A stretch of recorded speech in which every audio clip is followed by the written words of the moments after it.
હાલો મિત્રો, કેમ છો બધા? મજામાં દેશો? તો આપણે છે ને સાગરભાઈને આપણી રૂમે બોલાવ્યા છે. મારા દિયર છે કે મને આઈસ્ક્રીમ શીખવાડો, એટલે સાગરભાઈ આપણે આઈસ્ક્રીમ શીખવાડવા આવ્યા છીએ. પછી પહેલાં દૂધ ગરમ કર્યું, પછી એમાં ટોસ નાખ્યા, પછી કાજુ બદામ અને એલચી નાખીને એ બધું ઉકાળી નાખ્યું, પછી મિક્સરમાં નાખીને બધું પીસી નાખ્યું. પછી આપણે એક ડબ્બામાં ભરી લઈશું. સાગરભાઈ જોવે છે કે પીસાઈ ગયું, કેવી સુગંધ આવે છે.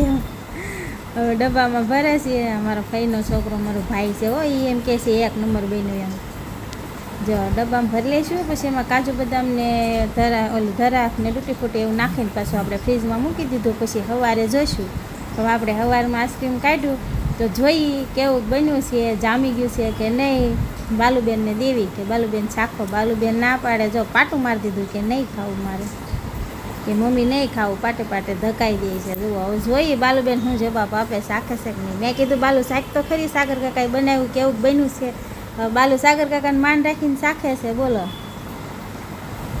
આઈસ્ક્રીમ તો 1 નંબર બન્યું હતું, મેં શાખ્યું હતું, પછી 1 નંબર બન્યું, બહુ મસ્ત બન્યું. તમે લોકો બનાવજો, ટ્રાય મારજો. અમને તો ભાવ્યું, તમને કેવું લાગે ઘરે બનાવજો. અને વિડીયો ગમે તો લાઈક કોમેન્ટ ને ફોલો કરજો. તમારા બાલુબેન ચાખ્યું છે, જવાબ આપે કેવું બન્યું છે જોઈ. જો બાલુબેનને નહીં ભાવ્યું